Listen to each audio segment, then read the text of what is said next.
Here on Madison HD Sportsnet, presented by the JMU Alumni Association, I'm joined by women's head soccer coach Dave Lombardo.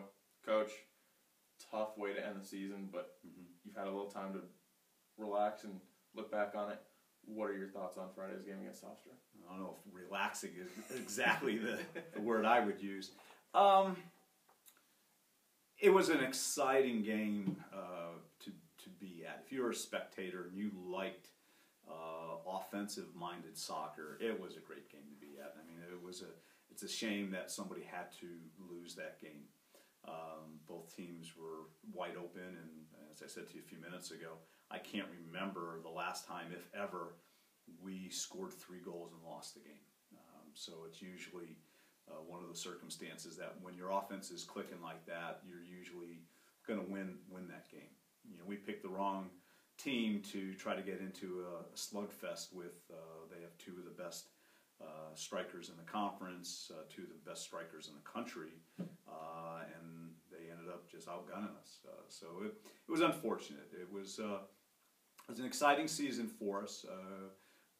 You know, we came up short in a couple of areas. We didn't reach all the goals that we were hoping to reach in terms of getting to the conference championship and/or getting to the NCAAs. And I think that's always for some schools that's a once-in-a-lifetime kind of goal. For us, it's a goal every year, and we're disappointed that we weren't able to get back to the NCAA tournament. So, it's the positives on that is we played some pretty good soccer this year.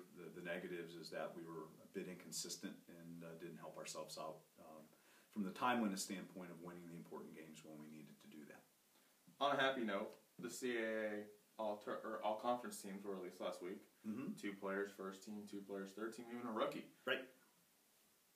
You've got all those players, all but 2 of them. Right. So I guess 2 of them. Yep. Not coming back. Right. But you've got a lot of young talent. Ashley Herndon's going to be here for another 2 years. Allison Bortel was named to the rookie team. She's got 3 more years here. Sure.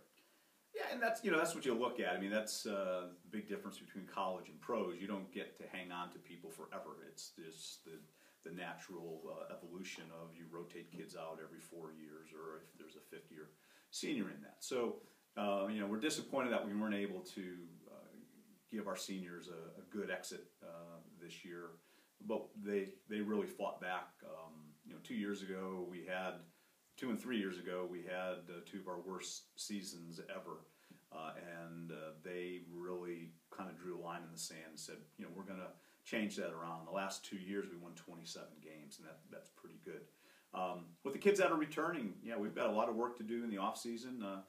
You haven't seen our 2015 schedule yet, but it's arguably probably the toughest schedule that we've had in maybe 10 or 12 years. We have Georgetown and Virginia Tech will be part of that program.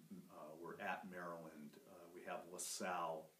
Have a lot of really good programs in there from the non-conference schedule. And plus, our conference is going to be pretty good. I'd be surprised if we don't get at least 2 teams in with the selection today. So we'll be working, trying to help each of those kids get a little bit better. And we've got a very exciting 2015 class coming in. I think it will be.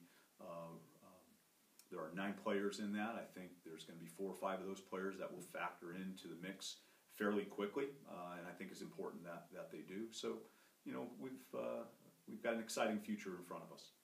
Well, this season's over, but a lot of exciting things still going on with the program. Coach, we'll look for the recruiting class, and we'll talk to you sometime in the next couple of weeks. All right. Thanks, Andrew.